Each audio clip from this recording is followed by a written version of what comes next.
Pharaoh hardened his own heart. He chooses not to believe what his own eyes are telling him. I won't believe it. I am the serpent. I'm the great one, not the Lord. I don't have to listen to him. He would not listen to them, just as the Lord had said. Wow. All right, now as we go into the plagues, 2 more points you can write down in your notes. And we'll just keep these in mind as we go through the plagues. We'll see how many we get through today.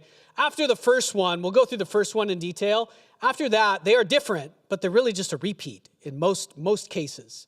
It's just chance after chance. And so they do go a little faster after we get the pattern here. The plagues are an expression of the Lord's love for Israel and Egypt. They really are. You can see very clearly how they are an expression of love for Israel. He is going to bring Israel out of slavery. They are also an expression of love toward Egypt, because Egypt also is oppressed. They are oppressed by their false beliefs. They are oppressed by the system of magic that they live under, and by this crazy system where they believe Pharaoh is a god. The plagues are the destruction of Egypt, but Egypt and Israel are to be reborn. That's the point. Not only Israel. Israel is going to go through the water, right? And the water, if you've ever been baptized or been to a baptism, going underwater is a symbol of what? Death. Israel's going to go through the water and they're going to come back up. What is it a symbol of when we come out of the water? New life. Israel is going to be reborn, but so is Egypt. So is Egypt. Their whole way of life is going to be destroyed.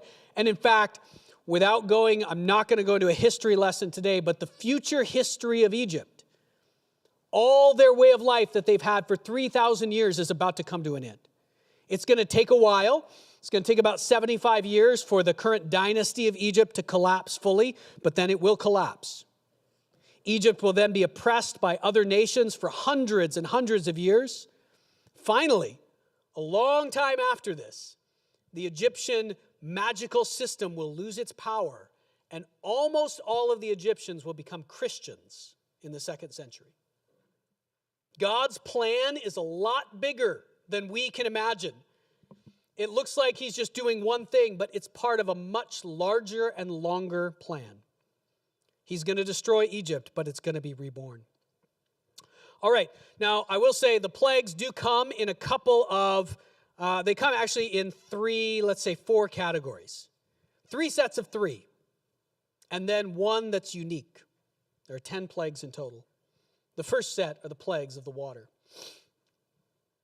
This is an image from the 1800s. There were lots of European painters in the 1800s did paintings of Old Testament Bible scenes. This is James Tissot, The Plague of Blood.